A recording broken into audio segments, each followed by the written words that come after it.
Polres Kota Tangerang sudah memeriksa 2 polisi yang terkait peristiwa itu yang kini ditangani Satuan Propam setempat.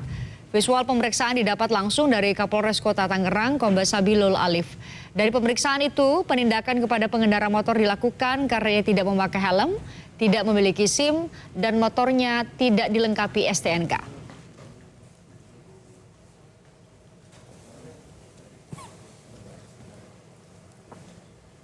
Polres Kota Tangerang juga memeriksa pengendara motor yang ditendang polisi, terutama soal niatnya kabur saat akan ditindak. Polisi menyelidiki dugaan motor yang digunakannya adalah motor curian. Pengendara itu mengaku membeli motor dengan cara online.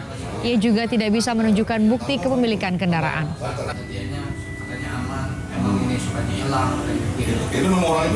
Atau masyarakat kita yang melanggar mencoba untuk melarikan diri. Petugas kami refleks untuk menghalangi, dan sampai saat ini kami masih mempelajari jatuhnya karena apa dan lain sebagainya, masih terus kami pelajari. Ternyata untuk kendaraan yang melarikan diri, kendaraan jenis wrecking ini tidak dilengkapi dengan surat-surat, artinya bodong. Saat ini pengendara juga sedang kita mintai keterangan perolehan dari mana kendaraan tersebut, dan informasi awal yang kami peroleh bahwa kendaraan tersebut didapat hasil online atau beli online, ya, kendaraan tanpa surat-surat.